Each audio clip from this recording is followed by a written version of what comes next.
Halo semuanya para pecinta manhwa dimanapun kalian berada, kali ini Mimin akan melanjutkan cerita Sang Pemburu Dewa. Pada cerita sebelumnya diakhiri dengan Dail yang sudah dirasuki oleh iblis Molax serta kemunculan tubuh utama Sang Dewa Darah. Sang Dewa dapat melihat jika penampilan Sang Pemburu Dewa yang diramalkan tampak berubah dalam penampilannya. Kini dia cukup paham kenapa para dewa tingkat atas mengkhawatirkan tentang ramalan itu disebabkan sosok itu bisa menggunakan kekuatan iblis secara sempurna.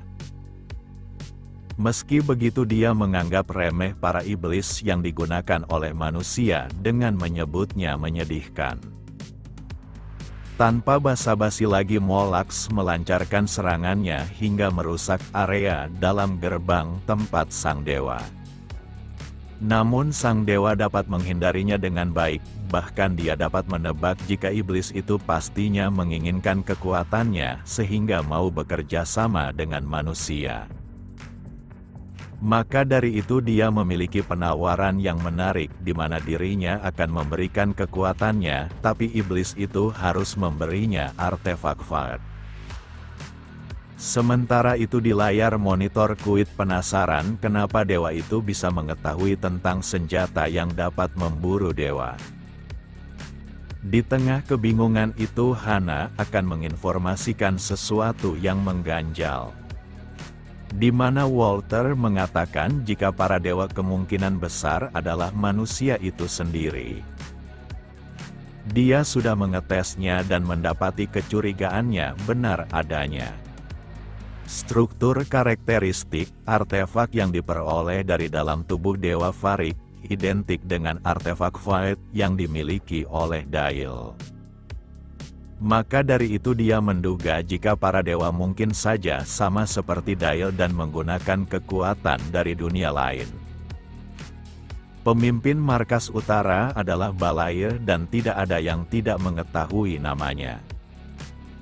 Dia merupakan pria yang digadang sebagai sang penyelamat yang telah menyelamatkan nyawa para manusia tak bertuan. Hal itulah yang membuatnya sebagai kapten dari Pangkalan Utara. Tapi bagaimana cara dia bisa menjadi dewa masih merupakan sesuatu yang belum diketahui terlepas dari faktor artefak yang ada dalam tubuhnya. Kembali beberapa waktu sebelumnya di mana sang pendeta menyerang Pangkalan Utara dan menghancurkan segalanya. Di sana dia mengatakan jika para dewa mencoba menyelamatkan manusia dan di sana Balair yang telah bertarung terluka parah dan dia menyebut para dewa hanya ingin memanfaatkan manusia. Sekarang Balair tidak bisa berbuat apapun dikarenakan tulang rusuknya telah menusuk jantungnya. Maka dari itu sang pendeta akan berniat baik padanya dengan memberikan jantung cadangan padanya. Jika Balair ingin hidup maka dia bisa menggunakannya dan setelah menggunakannya maka dia bisa mengerti segalanya. Ketidaktahuan bukanlah dosa, namun menyia-nyiakan kesempatan adalah sebuah dosa. Sebagai utusan Sang Dewa Agung, maka dia akan menyelamatkan Balair dari dosa-dosanya dan mengambil tempatnya sebagai dewa itu sendiri.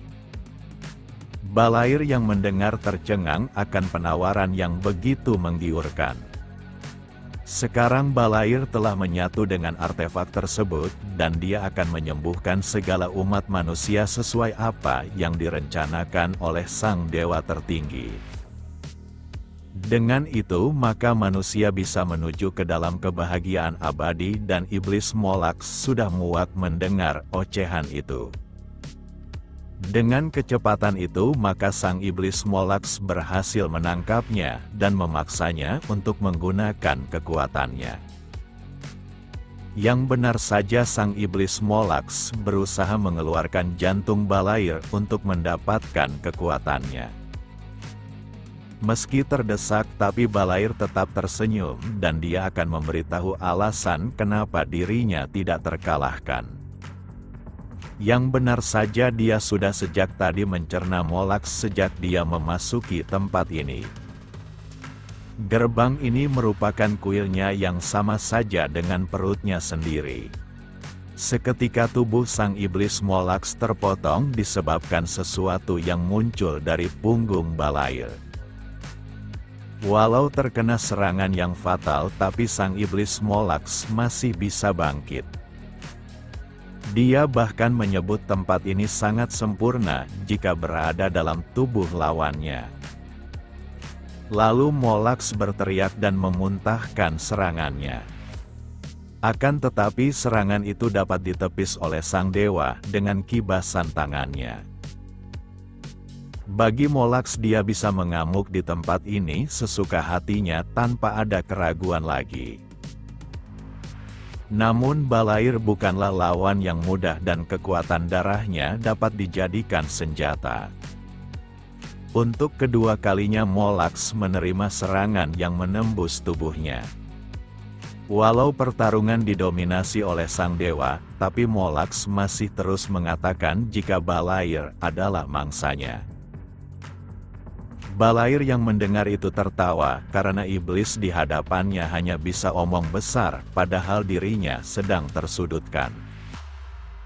Molax tidak memungkiri jika Balair telah memakannya dengan berada di tempat ini. Tapi hal yang lebih menarik adalah Balair yang diburu di dalam perutnya sendiri. Molax pasti akan memakannya dan melahap semua kekuatannya. Tapi Balair hanya tertawa karena pencernaannya baru saja dimulai dan ini adalah akhirnya. Yang benar saja di dalam tempat ini terdapat puluhan mata yang menargetkan Molax. Lalu tiap mata mengeluarkan sebuah tangan yang menahan pergerakannya, sehingga dia tidak bisa melarikan diri.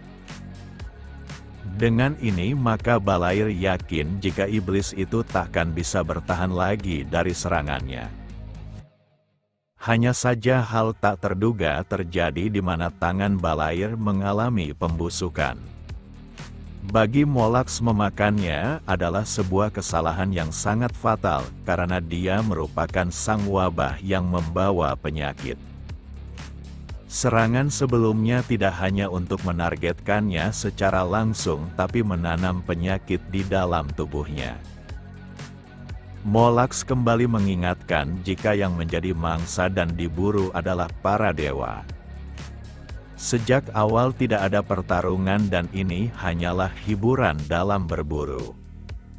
Penyakit yang disuntikannya adalah sesuatu yang berasal dari neraka dengan efek yang sangat mematikan. Pembusukan seharusnya terjadi saat makhluk hidup mati, tapi sekarang Balair akan merasakannya. Yang pertama yang akan dirasakannya adalah fase pembengkakan di seluruh tubuhnya dan cairan dalam tubuhnya akan mulai keluar. Setelah itu maka dagingnya pun akan meleleh meninggalkan tulang miliknya. Dengan ini maka dia sudah tak berdaya dan sejak awal pertarungan tidak pernah terjadi. Sekarang Molax telah mendapatkan apa yang diinginkannya, dan dia juga tidak akan langsung menghabisinya. Dia akan membiarkan Balair menikmati kehidupannya yang tersisa lalu mati secara menyedihkan.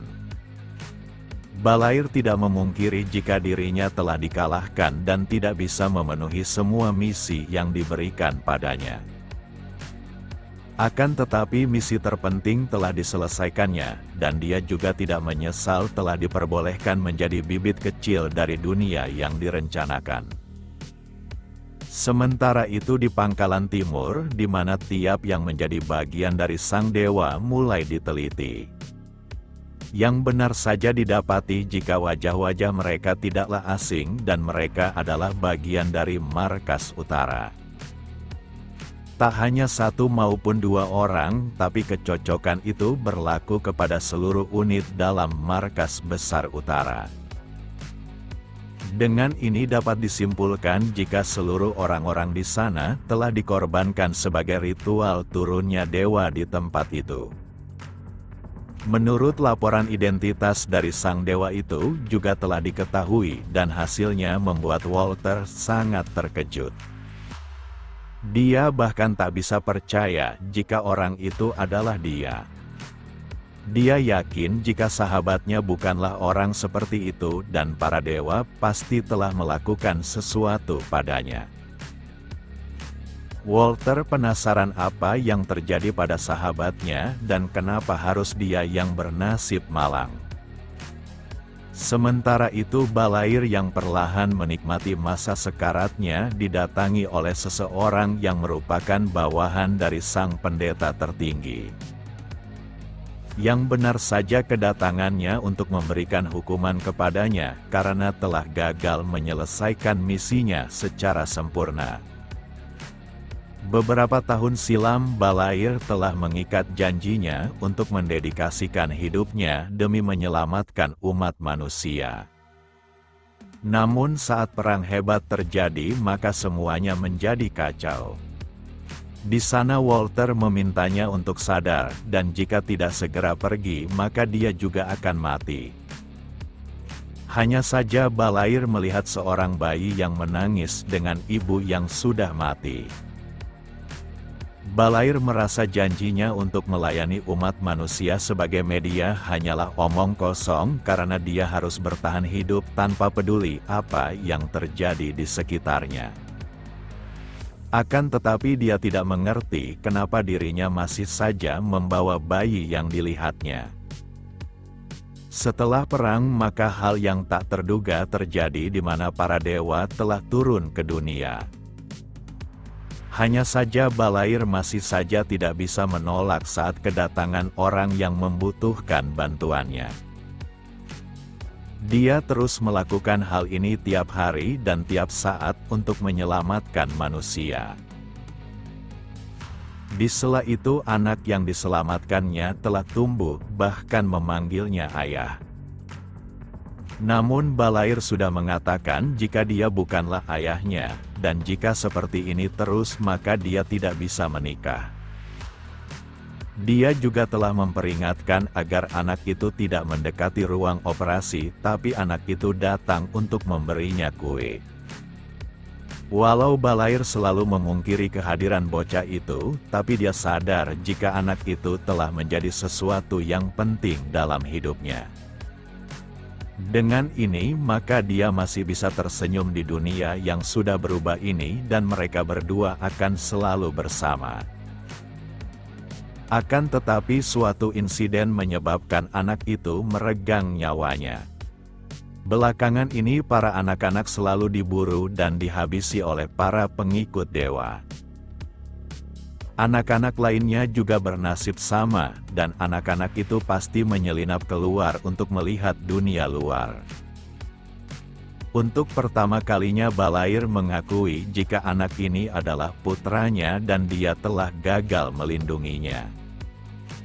Walter telah menyebutkan jika kesempurnaan makhluk hidup adalah kematian dan Balair tidak setuju hal tersebut. Kemudian dia bertemu dengan sang pendeta tertinggi yang menyebut jika kematian dapat disembuhkan. Kekuatan yang akan diberikan kepada dirinya adalah hal atas darah dan kehidupan. Termasuk rekan-rekannya bahkan anaknya sendiri dan hal itu membuat Balair tercengang. Untuk sesaat dia memikirkan apakah dia masih bisa bersama anaknya dengan dibangkitkan dalam kerajaan para dewa. Walter telah memberitahu jika hidup tanpa kematian seperti tidak pernah dilahirkan dan kematian itulah yang menyempurnakan kehidupan. Walau Balair tidak setuju akan hal tersebut dengan menganggap kematian adalah kelemahan, tapi dia juga tidak akan meninggalkan sisi manusianya bahkan memilih untuk mati saja. Dia akan tetap hidup dan berakhir seperti manusia layaknya putranya yang telah tiada. Lalu orang ini melakukan sesuatu padanya agar Balair menurut akan keinginan para dewa. Sejak itu dia menerima misi yang diberikan langsung oleh kepadanya. Tapi sekarang dia akan mendapatkan hukuman tak hanya kalah, tapi kehilangan kekuatannya. Hukuman yang pantas untuknya adalah menghilang dari dunia ini. Hal ini menunjukkan jika sejak awal manusia hanya akan dimanfaatkan dan dibuang jika tak berguna. Sosok ini Trisna yang melayani pendeta tertinggi di bawah kehendak langsung Sang Dewa Sejati. Beberapa saat kemudian seseorang datang membuat Trisna sedikit kesal. Semua itu disebabkan orang itu datang terlalu cepat, dan dia juga tidak boleh datang terlambat dari yang direncanakan karena tuannya tidak menginginkan adanya variabel lain. Sosok ini adalah Silian dan dia tidak peduli akan hal itu, karena yang terpenting dia datang memenuhi panggilan.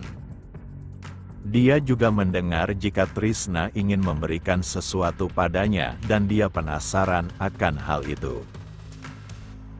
Tanpa pikir panjang Trisna menyuruhnya untuk pergi ke pangkalan utara letak para manusia tak bertuan dan hadiahnya berada di sana.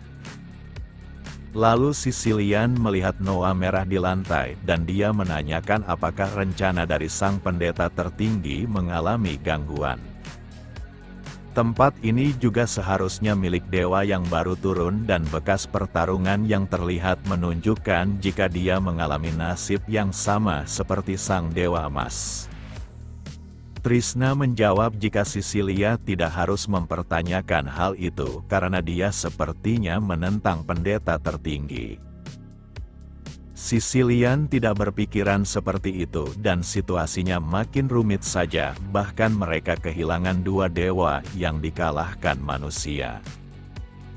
Maka dari itu dia penasaran apakah kematian para dewa juga merupakan rencana dari sang pendeta tertinggi.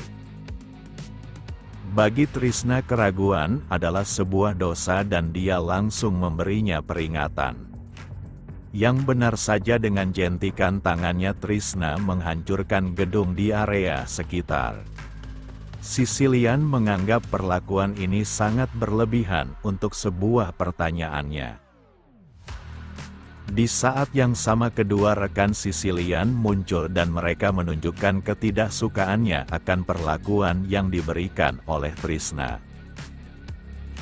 Bagi Trisna rencana sang pendeta tertinggi adalah kehendak sang dewa sejati, dan semua orang seharusnya sudah mengetahuinya.